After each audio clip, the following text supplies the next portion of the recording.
abaya hawa, siya awasay, ang may likha ng ating buhay, abaya hawa. Bawa kwartawab abayahawa, kal halal hawad abayahawa alhayam, bahasa masyayak kihawasay, bahasam raw kakadas, kwam yasharala elda oper Maharlika Philippines, tawada abayahawa, Yaman. Yan. Ngayon, nandito na tayo sa chapter 49 sa Book of Jasher. Ngayon, diretso tayo. Basa. Ang aklat ni Jasher, Kabanata 49, verse 1 to 44. Pagkatapos ng mga bagay na ito, ay nagsugo ang hari at pinisan ang lahat niyang mga pinuno at mga lingkod, at lahat ng mga prinsipe at mga maharlikang tao na nauukol sa hari, at silang lahat ay nagsiparoon sa harap ng hari. At sinabi ng hari sa kanila, narito, inyong nakita at narinig ang lahat ng mga salita ng lalaking Hebreo na ito, at ang lahat ng mga tanda na kaniyang ipinahayag ay nangyayari. At alinman sa kaniyang mga salita ay nagkatotoo. Nalalaman ninyo na siya'y nagbigay ng wastong paliwanag ng panaginip, at ito'y walang pagsalang mangyayari. Ngayon nga'y sumangguni kayo at alamin kung ano ang inyong gagawin at kung paano maliligtas ang lupain mula sa taggutom. Ngayon, sa wakas, nakakita na ng hari na tunay na maka-interpret sa kanyang panaginip.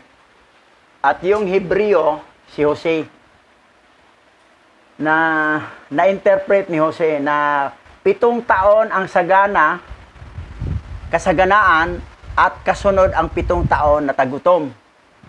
Tuloy tayo. Malalaman ninyo ngayon at tingnan kung ang katulad niya ay masusumpungan. Sa kaniyang puso ay may karunungan at kaalaman, at aking itatalaga siya sa lupain. Sapagkat inyong marinig kung ano ang ipinayo ng lalaking Hebreo tungkol dito, upang iligtas ang lupain mula sa tagutom. At nalalaman ko na ang lupain ay hindi maliligtas sa tagutom, kundi susundin natin ang payo ng lalaking Hebreo niyaong upang maliligtas tayo sa darating na tagutom. At silang lahat ay sumagot sa hari at nagsabi, ang payo na ibinigay ng Hebreo tungkol dito ay mabuti. Ngayon, aming mahal na hari, narito, ang buong lupain ay nasa iyong kamay. Gawin mo ang inaakala mong mabuti sa iyong paningin. So, yung mga maharlika, mga prinsipe niya, mga pinuno niya sa kanyang kaharian, ay sumang-ayon. So, mahal na hari, gawin mo ang ayon sa ikabubuti. Kasi nakita nila na pagkatapos ng kasaganaan na 7 taon, ay susunod din ang 7 taong tagutom. Hindi lang sa Egypt, buong mundo yan nga tagutom. Ngayon, tuloy tayo. Siya na iyong pipiliin at yung ikaw sa iyong karunungan ay nakakaalam na matalino at may kakayahang magligtas ng lupain sa pamamagitan ng kaniyang karunungan. Siya ang itatalaga mo, mahal na hari, na maging isa, na maging nasa ilalim niya ang pamamahala sa ating lupain. At sinabi ng hari sa lahat ng mga pinuno, inakala ko na yamang ipinaalam ng alahayam sa lalaking Hebreo ang lahat ng kaniyang sinalita. Walang sino mang napakatalino at matalino sa buong lupain na gaya niya. Kung inaakala ninyong mabuti sa inyong paningin, ay ilalagay ko siya sa lupain, sapagkat ililigtas niya ang lupain sa pamamagitan ng kanyang karunungan. So, nakita nila na walang ibang pinakamatalino, si Joseph lang. yung Hebreo. Dahil yung lahat ng matalino, mga pantas, mga mahiko, mga magician, pati yung mangkukulam, pinapunta para interpret sa kanyang panaginip, ay naiba-iba ang sagot. Pati yung mga pantas. Eh, sabi ni Joseph na maghanap kayo ng matalino upang mamahala sa panahon ng kasaganaan, mag-imbak ng mga trigo, para pagdating ng tagutom, ay may sapat na stock tayo ng mga trigo. Maghanap ka. O, naisip na, bakit maghanap pa kami iba na itong mga matalinong pantas dito, palpak naman sila lahat. Hindi, ikaw na. Ikaw na ang pipiliin namin. O, yan nangyari. Nagmi-meeting to sila eh. Okay, tuloy tayo. At ang lahat ng mga pinuno ay sumagot sa hari at nagsabi, ngunit tunay na nasusulat sa mga kautusan ng Ehipto at hindi dapat labagin, na walang taong maghahari sa Ehipto o maging pangalawa sa hari, kundi kailangan na siya'y may kaalaman sa lahat ng mga wika ng mga anak ng tao. Ngayon nga'y aming mahal na hari, masdan ang lalaking Hebreo na ito ay nakakapagsalita lamang ng wikang Hebreo. At kung gayon, paanong siya mangunguna sa atin bilang pangalawa sa ilalim ng iyong pamahalaan sa isang taong hindi man lamang nakakaalam ng ating wika? O, yan. Ito ang isang problema. Sabi niya, pag ito'y kunin natin itong Hebreo, alam niyang wika, yung salita lang niya, Hebreo. Eh, ang nasa batas natin sa Egypto, na ang maging hari o pangalawang hari, na kailangan marunong sa lahat ng wika. Yung 70 languages, 70 lingwahe. 70 ha, 70. Hindi lang 3, hindi lang 4. 70. Oh, yan ang problema. Yan ang ngayon, anong sagot sa hari? Ngayon, ipinamamanhik namin sa iyo na ipatawag mo siya at hayaan siyang lumapit sa iyong harapan at subukin siya sa lahat ng bagay at gawin mo ang nakikita mong nararapat. At sinabi ng hari, gagawin natin bukas. Ang bagay na inyong sinalita ay mabuti. At ang lahat ng mga pinuno ay dumating sa araw na iyon sa harap ng hari. At sa gabing iyon ay nagpadala ang Yahweh ng isa sa kanyang mga anghel na naglilingkod. At siya ay napunta sa lupain ng Ehipto kay Joseph. At ang anghel ni Yahweh ay tumayo sa ibabaw ni Joseph. At masdan si Joseph ay nakahiga sa kama ng gabing iyon sa bahay ng pagkakulong sa kanyang amo sa piitan. Sapagkat ibinalik siya ng kanyang amo sa piitan dahil sa kanyang asawa. Ayan. Nag-utos si Yahweh ng anghel. Punta ka sa Egypto, puntahan mo si Joseph sa kulungan. Kasi yung pinatawag sa hari, pinabalik din siya doon sa kulungan. Anong purpose? Anong purpose na bakit pinapunta ni Yahweh ang anghel doon kay Joseph, yung gabi na yon? Kasi may qualification ng Egypt na kailangan marunong ng 70 lingwahe ng mga tao. Ngayon, kaya ba sa isang gabi na maturuan si Joseph ng 70 languages? Okay, dito. Basa. At ginising siya ng anghel mula sa kaniyang pagkakatulog. At si Joseph ay bumangon at tumayo at narito. Ang anghel ni Yahweh ay nakatayo sa tapat niya. At ang anghel ni Yahweh ay nakipag-usap kay Joseph at itinuro niya sa kaniya ang lahat ng wika ng mga tao sa gabing iyon. At tinawag niya ang kanyang pangalang Joseph. At ang anghel ni Yahweh ay umalis matapos na turuan si Joseph sa lahat ng wika ng mga tao. At si Joseph ay bumalik at nahiga sa kanyang higaan. At si Joseph ay namangha sa pangitain na kanyang Ang purpose pala sa anghel kung bakit pinadala ni Yahweh para turuan si Joseph ng mga lingwahe. Hindi buong gabi ha, ilang oras lang yan. Kasi natulog pa uli si Joseph. Automatic si Joseph nakaalam agad sa 70 lingwahe ng mga tao. Instant. Binigay kasi ng Yahweh. Pag si Yahweh ang si Yahweh ang gagawa, walang imposible. Gagamitin ka niya. Automatic, si Joseph nakaalam. Kasi kung hindi alam ni Joseph, hindi siya qualify na maging gobernador na pangalawang hari sa Egypto. Kasi ang alam niya, yung lingwahe, isa lang. Pero yung tinuruan siya ni anghel na inuutos ni Yahweh, automatic. 70 lingwahe yun ang alam ni ni Joseph. 70 70 languages. Dati ang hirap pinapadala. Ngayon, papakadas na sa atin. Pero ngayon, Papakadas na. meron tayo. Mayroon tayo ngayon. Pag marunong ka lang sa Google Translator, ilang lingwahe nandoon sa Google Translator? Halos lingwahe ng buong mundo nandoon. Kaya natin. Yung taga-Cuba, Espanyol ang salita niya. Sa akin, Espanyol. Copy-paste ko. Gilagay ko doon sa Google Translator. Espanyol, translate Tagalog. Binasa ko Tagalog, intindihan ko na. Nag-type ako ng Tagalog.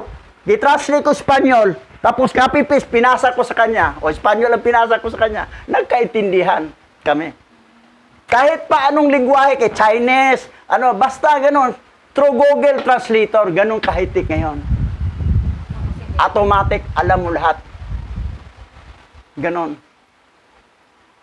Kaya na-translate natin ang Hebrew, original ancient Hebrew, Tanakh. Through Google Translator. Mata-translate kahit anong lingwaheng gusto mo. Pero so far, 3 lang muna. English, Tagalog, Cebuano. Saka na lang yung iba kasi masyadong dami na eh. Matagalan tayo. So, ganun, ka-high-tech. Pero itong kay Joseph, automatic, isang gabi lang, automatic. Parang sa Tower of Babel. Pag gano'n, isang lingwahe lang yung Hebrew, original. Pagbagsak ni Yahweh ng automatic lahat, iba-ibang lingwahe na sila lahat.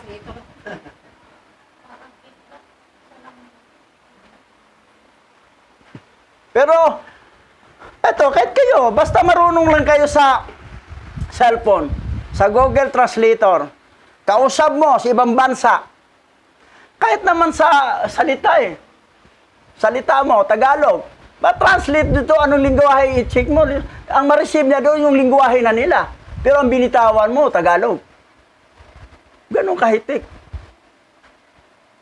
Ngayon, tingnan natin, yung kinabukasan, pinapunta na si Joseph sa hari. Basa. At nangyari sa kinaumagahan, ng hari ay nagpatawag ng lahat ng kaniyang mga pinuno at mga lingkod. At silang lahat ay dumating at umupo sa harap ng hari. At iniutos ng hari na dalhin si Joseph. At ang mga lingkod ng hari ay yumaon at dinala si Joseph sa harap ni Paraon. At ang hari ay lumabas at umakyat sa mga baitang ng luklukan. At si Joseph ay nagsalita sa hari ng lahat ng wika ng mga tao.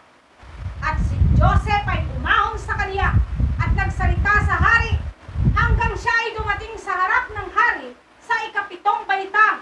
At siya ay naupo sa harap ng hari. At ang hari ay totoong nagalak dahil kay Joseph.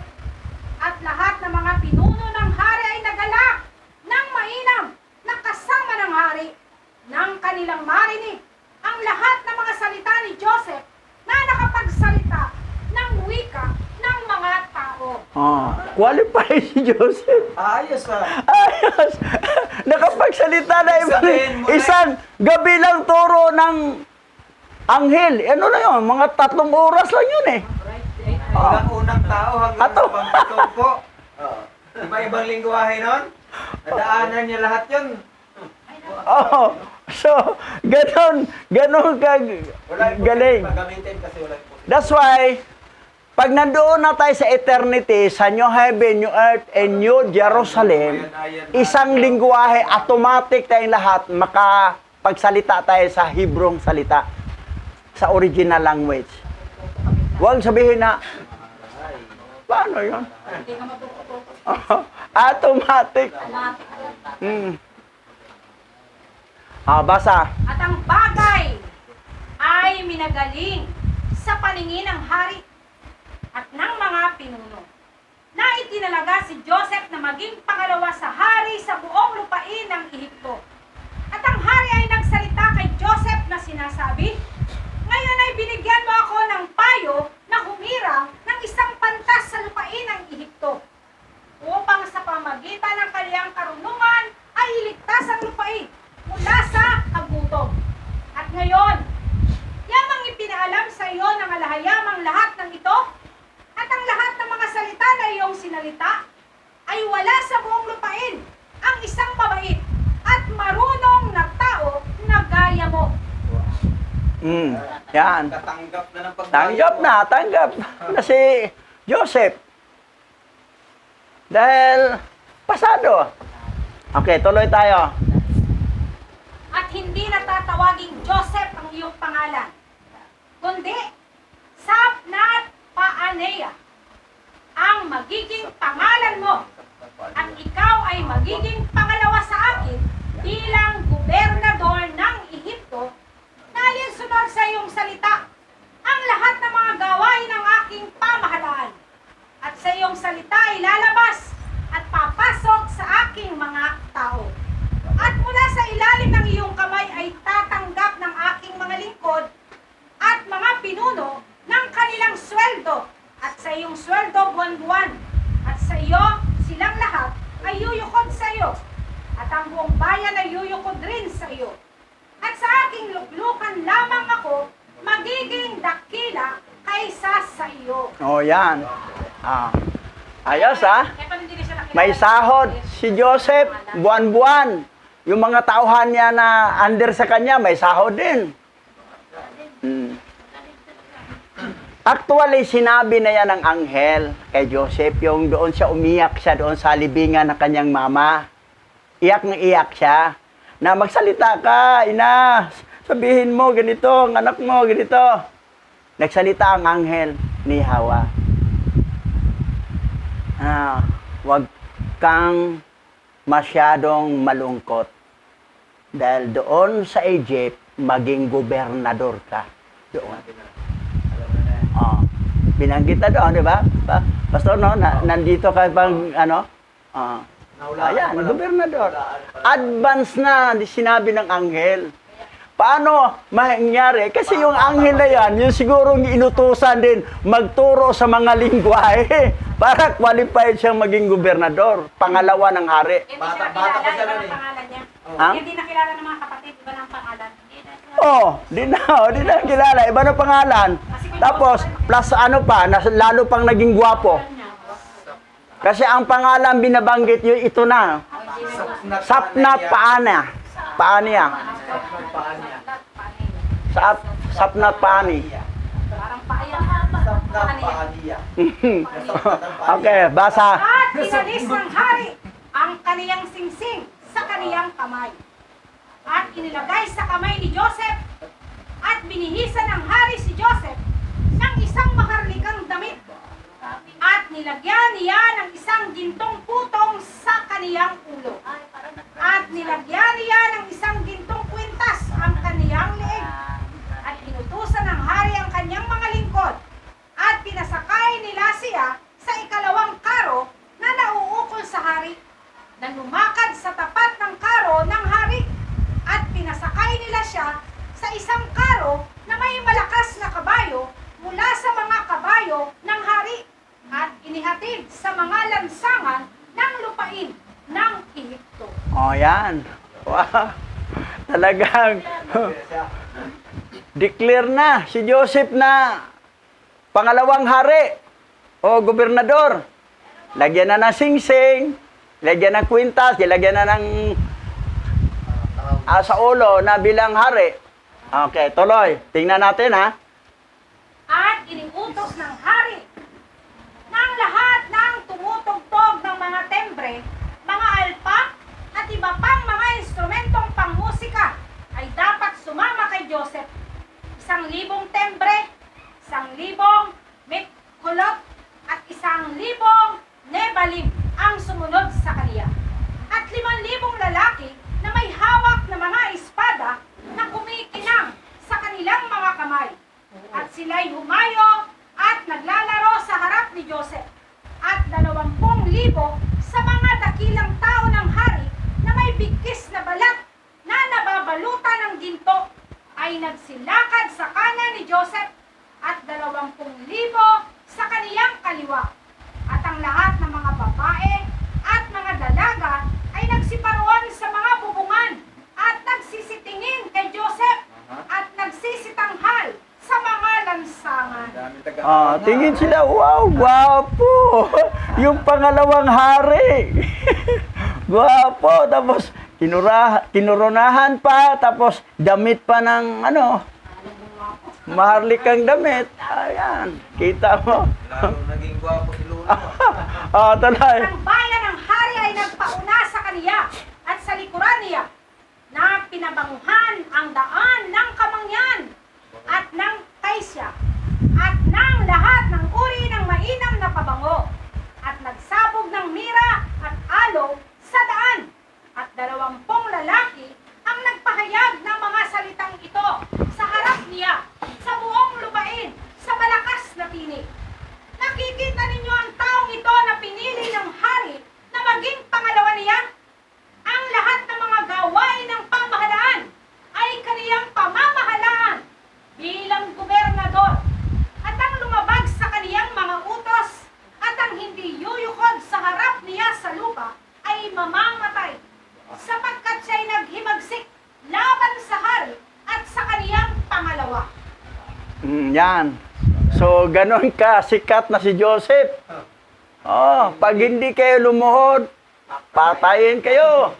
Pero mo habang nagsakay siya sa karo, papunta ron, pinauna pa nagsasabog ng mga pabango sa daanan. Nauna advance para pagdaan niya, puro ang bango.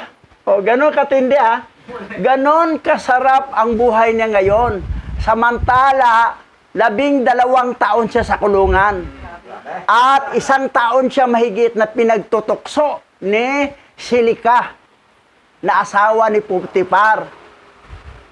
Naisip ko nga, bakit si Silika ganun ka, kasi, ito kasi si Potiphar may mali.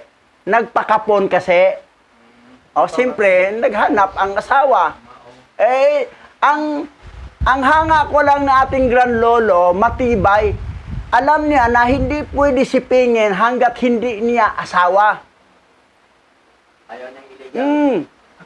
Talagang hindi talaga pwede. That's why hindi niya sipingan, kasi hindi niya asawa.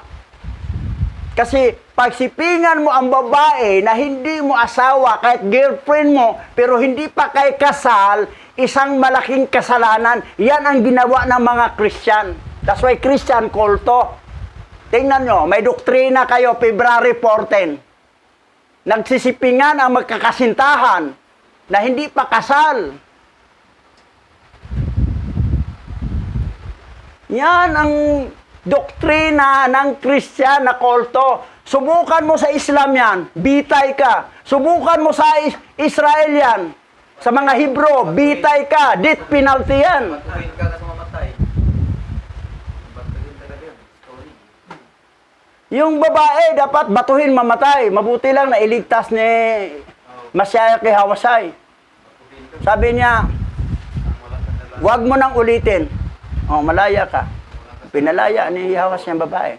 Kasi siya nabi, sino hindi nagkasala? Yung bumato dyan. Ang bumato ay yung hindi nagkasala. Lahat, puro man nakakasala din. Walang bumato. So, nailigtas. Pero ang totoo, death penalty na talaga yon. Batuhin mamatay. Kasi bawal talaga yan. Hindi mo pwede sipingan pag hindi mo asawa. Kailangan kasal mo na. Malinaw, yun po ang Torah. Yun po ang ating mga Hebrew Israel. Pati sa Islam. That's why, ang Islam hindi kulto. Ang Hebrew faith, panampalataya, hindi kulto. Ano ang kulto? Christianity. Kulto kayo. Kayo mga pastor, mga bishop sa Christian, gumising kayo. Kaluluwa nyo nakataya, magugulat kayo. Ang bagsak nyo hindi sa kangkungan, hindi sa kumunoy, dagat-dagatang apoy. Ang akala nyo, daan ay matuwid para sa kanila. Ang pagdating pala sa dulo, bangin. Yan. Malinaw. Okay, tuloy tayo. At nang ang mga tagapagbalita ay tumigil sa pagpapahayag, agahayag, ang buong bayan ng Ehipto ay umukod sa lupa, sa harap ni Joseph, at nagsabi, mabuhay nawa ang hari, at mabuhay ang kaniyang ikalawang hari na gobernador, at ang lahat ng mga nananahan sa Ehipto ay umukod sa daan, at ang mga tagapagbalita ay lumapit kay Joseph, at sila'y umukod, at sila'y nagsasaya sa lahat ng uri ng panderita, Nicol at Nibal sa harap ni Joseph.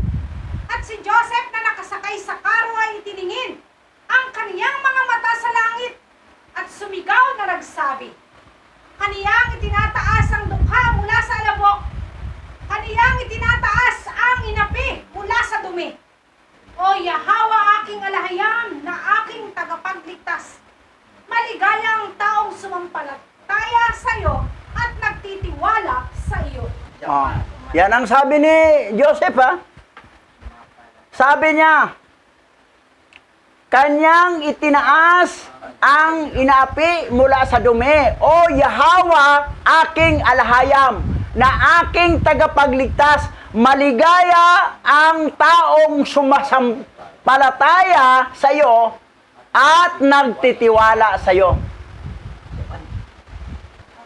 So, Yahawa po ang binanggit, hindi Lord.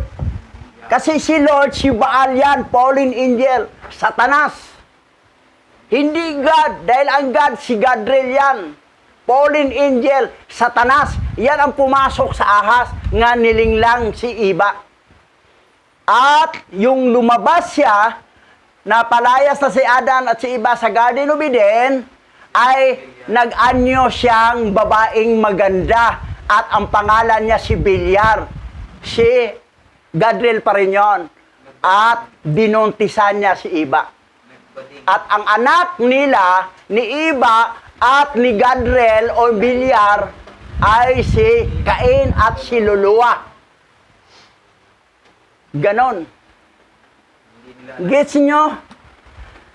Hanggat hindi kayo mag-research, magbasa ng original ancient Hebrew Tanakh o original scripture, hindi talaga nyo maunawaan. Kung doon lang kayo sumandal sa 66 book na gawa, product ng Vatican Canon Law, na dinuktor, corrupted Bible, at yan ay Satanic Bible, Fallen Angel Bible, dadalhin kayo hindi sa kumunoy, hindi sa kangkungan, kundi sa dagat-dagatang apoy. Naintindihan niyo yun? Naintindihan niyo yun? Baka sabihin nyo, ay hindi, konti lang kayo, kami marami kayo. Marami. Gusto nyo sikat. Ang bagsak nyo, sikat supoy. Kasi dagat-dagatang apoy ang bagsak nyo. Bible nyo mabili galing sa Christian bookstore, galing sa National Bookstore, na product, iba-ibang version na hindi pa magkakasundo ang version. NIV version, King James version, Good News version, Standard version.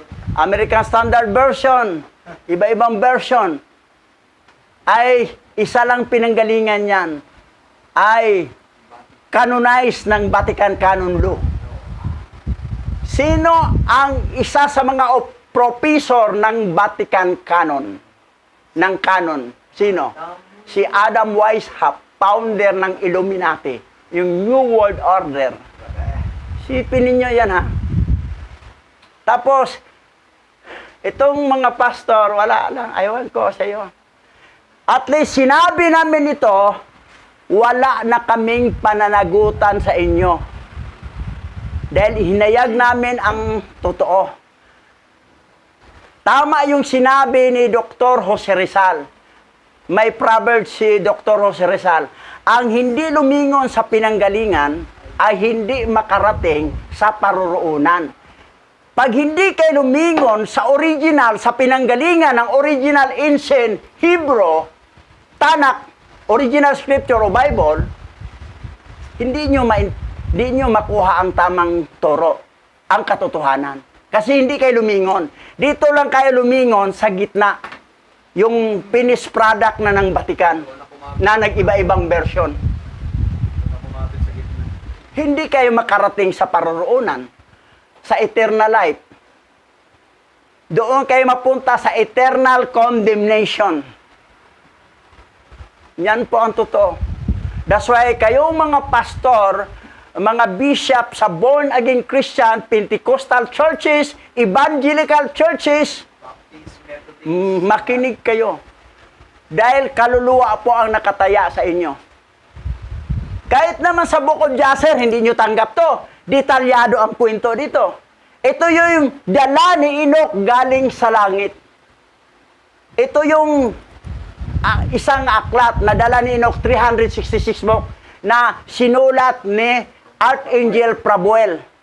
Pero yung nasa apps na ngayon, sa na Book of Jasher, na yan, corrupted na yan. Kinurap na yan, yung tinatawag na apocryphal book na iba-ibang mga aklat. Iba-iba ng pangalan ng author doon. Oh, Hindi na si corrupted yan. Dapat yung sa Ethiopian, Ethiopic books. Okay, tuloy tayo. Basa. At si Joseph ay naglakbay sa buong lupain ng Ehipto na kasama ng mga lingkod at mga pinuno ni Faraon. At kanilang ipinakita sa kaniya ang buong lupain ng Ehipto at ang lahat ng mga kayamanan ng hari. At bumalik si Joseph at naparoon sa araw na iyon sa harap ni Faraon. At ang hari ay nagbigay kay Joseph ng isang pag-aari sa lupain ng Ehipto, isang pag-aari ng mga bukid at mga ubasan. At ang hari ay nagbigay kay Joseph ng 3,000 talentong pila at 1,000 talento ng ginto at mga batong onyx at tibillum at maraming mga kaloob. Yan. Tanggap ni Joseph. Yaman. Galing sa kay King Pero. Ano pa natanggap ni Joseph? Tuloy. At nang sumunod na araw, ay iniutos ng hari sa buong bayan ng Ehipto na magdala kay Joseph ng mga handog at mga kaloob. At ang lumabag sa utos ng hari ay mamatay. At sila'y gumawa ng isang mataas na dako sa lansangan ng bayan. At sila'y nagladlad doon ng mga damit. At sino mang magdala ng anumang bagay kay Joseph ay inilagay sa mataas na dako. At ang buong bayan ng Ehipto ay naghagis ng isang bagay na mataas na dako, sa mataas na dako. Ang isang tao ay isang hikaw na ginto. Ang mga iba pang mga singsing at mga hikaw at iba't ibang sisidla na ginto at pilak at mga batong onyx at bidelyo ay inihagis niya sa mataas na dako. Ang bawat isa ay nagbigay ng kung ano ang kanyang tinataglay. Hindi lang si King Pharaoh, si Haring Parao nagbigay, kundi ang buong bayan ng Egypto nagbibigay ng regalo kaloob kay Joseph para sa pangalawang hari na gobernador. Okay, tuloy tayo. At kinuha ni Joseph ang lahat ng ito at inilagay sa kaniyang mga kabangyaman. At ang lahat ng mga pinuno at mga maharlikang tao na nauukol sa hari ay nagtaas kay Joseph at sila'y nagbigay sa kaniya ng kaloob. Yamang pinili siya ng hari na maging kaniyang pangalawa. At inutusan ng hari si Potipera na saserdote ng Un upang makuha ang kanyang anak na babae. At ibinigay ito kay Joseph na maging asawa. Si Asenat ay nakita lamang sa pader ng Ehipto ni na Potipera at Ahiram na kanyang asawa. At itinuring niya siyang sariling tunay na anak na babae. Tinawag nila ang pangalang Asenat. At ngayon, siya ay isang dalaga na. At sa utos ni Faraon, si Asenat ay ikinasal kay Joseph. Ayan. Ampon lang pala si Asenat. Pamangkin. Ampon lang pala si Asenat ni Potipera at ni Ahiram. Napulot nila doon sa pader ng Egypto. At tinuring nilang tunay na anak at ginawang tunay na anak at pinangalanan nilang Asenat.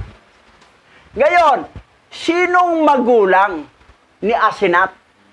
Dahil napulot lang ni Potipera na saserdote ng On. Na ang tawag doon sa ibang version ay saserdote ng Hierapolis. Ngayon, tingnan natin. Dito tayo sa Genesis chapter 42 verse 2. Basa. At sinabi ni Israel sa kaniyang mga anak, magsiparoon kayo sa Ehipto at ibili ninyo tayo roon ng pagkain. Baka tayo ay mamatay sa gutom, sapagkat aking narinig na may saganang pagkain doon.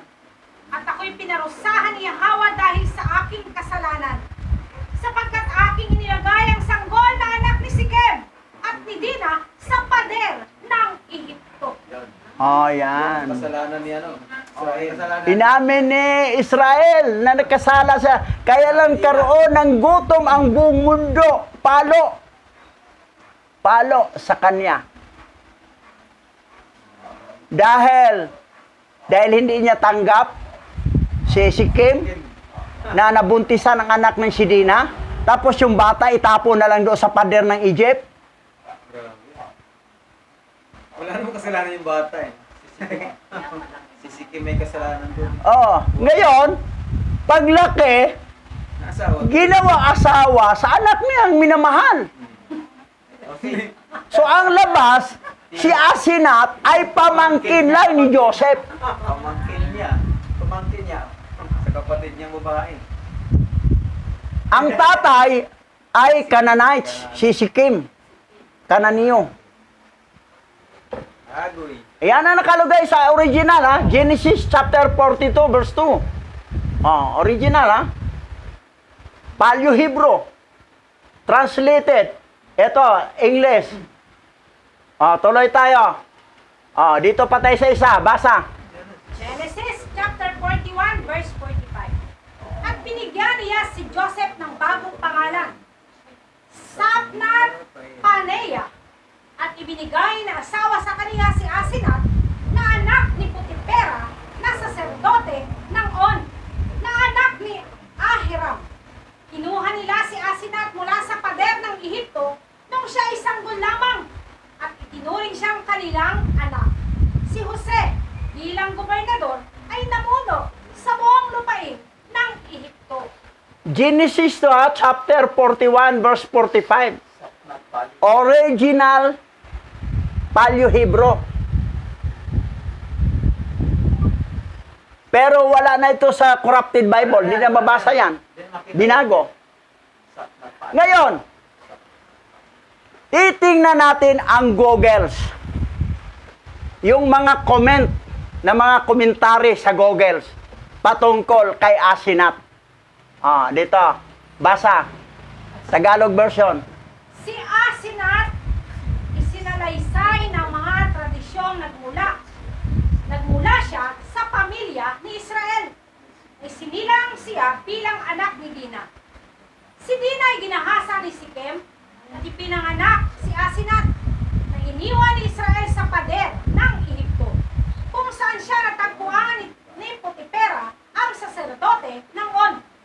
siya ay pinalaki ng asawa ni Potipera na si Ahiram. At kalaunan ay nagpakasal si Asenat kay Joseph. Sabi. Sa Google so ha.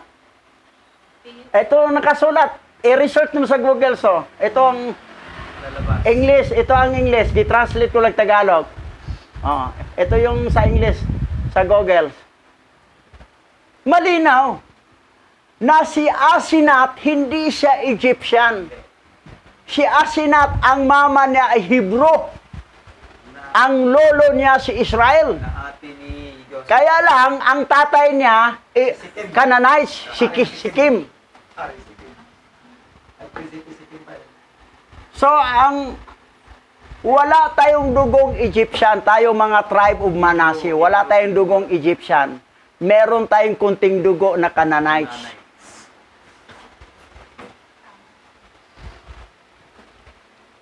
Palakpakan ang mga lahi ng Manasseh tribe. Palakpak.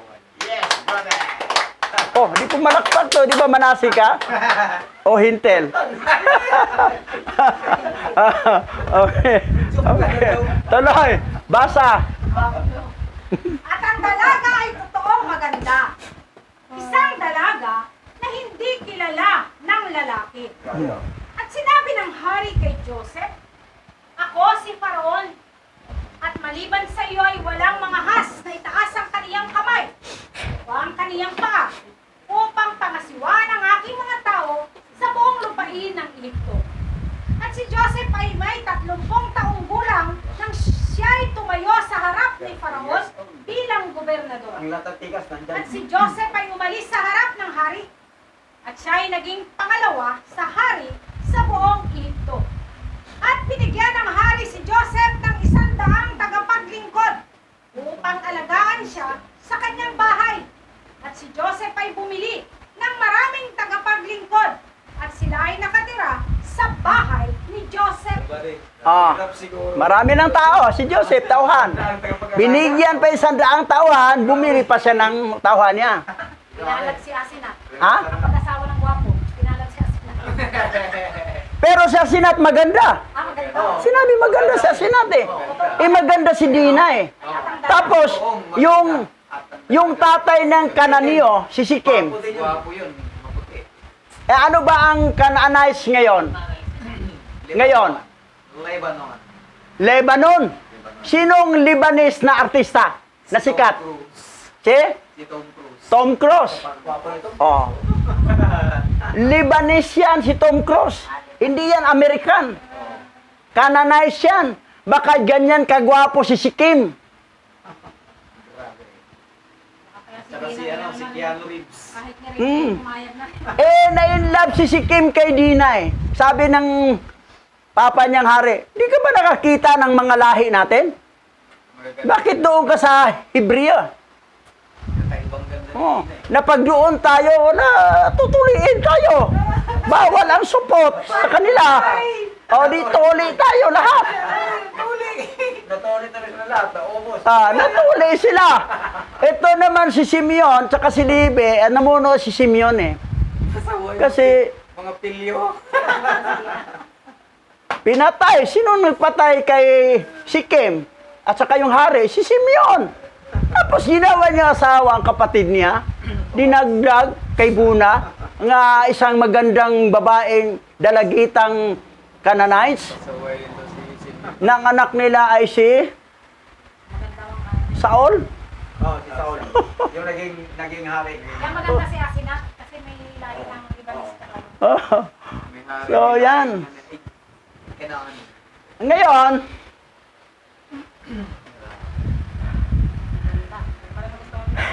"30 years old, si Joseph naging gobernador. Lahat na kamaksuhan nandun sa kanya. Umalis siya, yung binintas siya sa mga kapatid niya, doon sa Sikim, 18 years old siya. 1 taon siya mahigit doon sa bahay ni Potifar. 12 taon siya sa kulungan.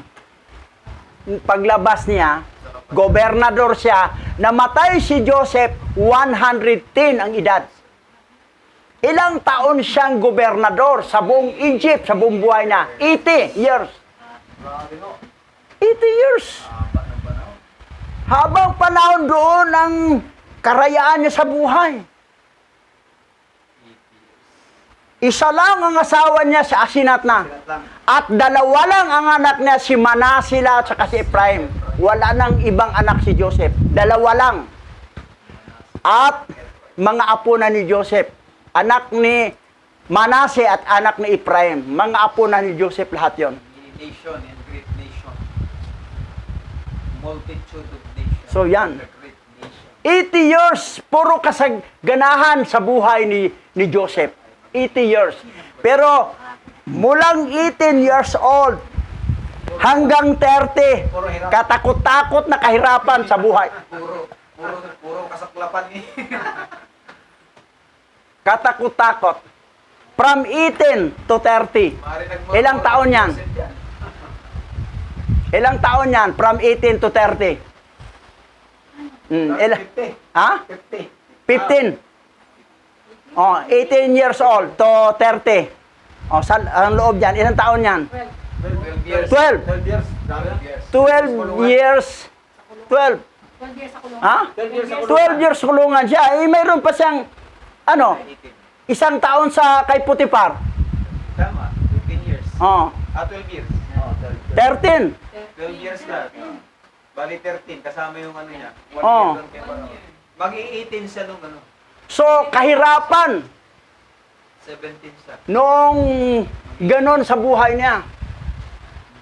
Kahirapan. 30 years old. Paglabas niya, hinirang na siya mag- Pero 80 years kasaganaan.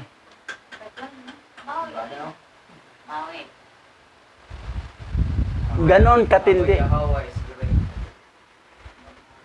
That's why na, gaano naman katinding hirap niya na, di ba natalakay natin gaano katinding, iyak ng iyak sa doon siya sa, Balon. iyak ng iyak sa doon. Ang ingay-ingay pa niya. Sigaw. Sigaw na sigaw. Kapatid niya. Tapos napunta siya sa libingan ng mama niya, iyak na iyak siya. Doon Sigaw na sinabihan sigaw. ng Angel na maging gobernador ng... Tapos yung, Bata pa siya nung sinabihan siya ng Angel na maging gobernador ng... ganun katinding hirap niya. Pero yung 30 years old, nakurunahan siya bilang isang pangalawang hari sa Egypto at siya ang mamahala, siya ang mag-leadership as a government leader sa Egypt, 80 years. At sinabi niya sa mga lahi niya, pag kayo'y umalis na dito, babalik kayo sa bansang Kanaan, dadalhin niyo ang buto ko, huwag niyo iiwan. Dahil hindi papayag ang mga Egyptian na alisin ang buto ko dahil mahal na nila si Joseph sa mga taga-Egyptian. Pero talagang ninakaw nila talaga. Kasi bili ni Joseph na dalhin niyo ang buto ko, pati ang buto ng kanyang asawang si Asenat. At si Asenat doon siya ilibing sa tabi ng mama niya. At siya naman doon gilibing sa libingan ng Makpila na binili ni Abraham. So, ganun. Okay, tuloy tayo. Pagkatapos si Joseph ay nagpatayo para sa kanyang sarili ng isang napakaringal na bahay tulad ng mga bahay ng mga hari sa harap ng looban ng palasyo ng hari. At gumawa siya sa loob ng bahay niya ng isang malaking templo. Napaka-eleganting anyo at maginhawa para sa kanyang tirahan. At 3 taon ang ginugol sa pagtatayo sa bahay ni Joseph. At si Joseph ay gumawa para sa kanyang sarili ng isang napakagandang trono na sagana sa ginto at pilak. At kaniyang tinakpan ito ng mga batong onyx at bidilyog. At ginawa niya sa ibabaw niyaon ang wangis ng buong lupain ng Ehipto. Grabe no? At ang wangis ng ilog ng Ehipto na dumidilig sa buong lupain ng Ehipto. At si Joseph ay nakaupong ligtas sa kanyang trono, sa kanyang bahay, at pinalaki ni Yahweh ang karunungan ni Joseph. Siya pala unang naging architect, no? Nilagyan niya ng... So, hindi pala ang pinakaunang matalino si King Solomon. Oo. Si Joseph. Si Joseph pala ang architect. Naging architect siya kagano. Siya unang gumawa. Hmm. Oo. 3 years natapos ang bahay niya. Kaya Kaya pala ginagawa Tapos ng yung mga gideclare siyang hari, binigyan siya agad ng asawa. Kasi kung hindi siya bigyan ng asawa, baka tatanggalan siya ng bayag para maging bating. Kasi baka, hindi nga. So alam naman ng hari na umiiwas nga si Joseph doon sa asawa ni Lusaw ang lahi. Potiphar na kanyang prinsipe, na puno ng bantay at saka puno ng tagapagluto sa kusina. So, hindi talaga niya pwedeng ipakapon si Joseph. Binigyan kasawa at may sariling bahay bukod sila sa bahay ng palasyo ng hari. May sarili ring palasyo si Joseph. Ganon katindi. 3 years. Mm. Ganda yun. Ang mga Manase, architect, no? Ah. Oo, talaga. At ang lahat na nananahan sa Ehipto at ang mga lingkod ni Faraon, at ang kaniyang mga prinsipe ay umibig na mainang kay Joseph, sapagkat ang bagay na ito ay mula sa Yahawa hanggang kay Joseph. At si Joseph ay may isang hukbong mandirigma. At ang mga hukbo ng kanilang bilang ay 40,000 at 600 lalaki na may kakayahang humawak ng sandata upang tulungan ang hari laban sa kaaway. Bukod pa ang mga pinuno ng hari at ang kaniyang mga lingkod at ang mga naninirahan sa Ehipto na hindi mabilang. At ibinigay ni Joseph sa kaniyang mga makapangyarihang lalaki at sa lahat ng kaniyang hukbo ng mga kalasag at mga sibat at mga sombrero at mga kasuotan at mga batong panghilagpos. Yan. Yung pang-ano sa Oo, yung pang ano ba? Yung sa tirador, sling, oh. Labyog. Oo. Labyog. Oh, ganon katindi ang mga tawa ni Yun ang Joseph. ginamit ni David, di ba, pang ano kay Goliath, ang pampatay kay Goliath. Mm. Sa ano lang, tuhid. So, Labyog, kabila na yung ganon. Oo. Para tumalsik yung bato. So, makita mo ang kasaysayan ni Joseph dito sa Book of Jasher, detalyado. Pero kayo na ayaw sa Book of Jasher, Wala. nako, Panis. you are very ignorant. Ganun lang ang knowledge nyo patungkol kay Joseph. Eto, matindi. Dito tayo nagtapos. The Book of Jasher. Tayo'y dadako sa panalangin. Pastor Richard.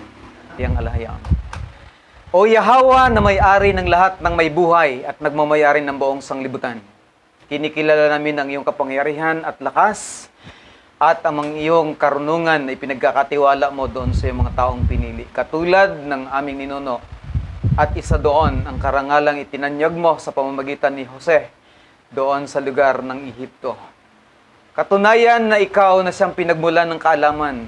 Sa iyo nagmumula ang lahat ng karangalan at katagumpayan. Walang makatutulad sa iyo aming alahayam na nagtatakda ng panahon at lahat ng bagay sa sino mang nais mong gamitin upang ang iyong karangalan ay matanyag at ang mga tao mo ay makilala sa balat ng lupa. Patuloy kaming nagpapasalamat at nagbibigay ng aming pagpaparangal sa iyo na sa panahong ito'y nakilala ka namin sa pamamagitan ng pag-aaral ng tunay na Bibliyang tanak ang Paleo Hebro na hindi na doktor ng Vatican Canon Law. At salamat sa buhay ng iyong pinili at hinirang na maging katuang upang ang mga salitang ito ay malaman namin sa Tagalog version, English at Cebuano. Sa buhay ni Bishop, kayo po ang nakakaalam ng lahat at patuloy naming dalangin, O Yahawa, ang kaganapan ng aming mga naisin ay magkaroon ng kaganapan sa iyong mata at makita namin na ikaw lang ang nag-iisang alahayam na siyang magpapatupad ng lahat ng ito. Ang muling pagsasahayag ng iyong salita at pagsasaayos nito sa lengguwaheng malalaman ng tao at maiintindihan. Pinupuri ka namin sa iyo lamang ang pinakamataas na karangalan at pagsamba, pagluwalhati at pagdakila sa pamamagitan ni Mashiach Yahushua naming tagapagligtas. Yaman.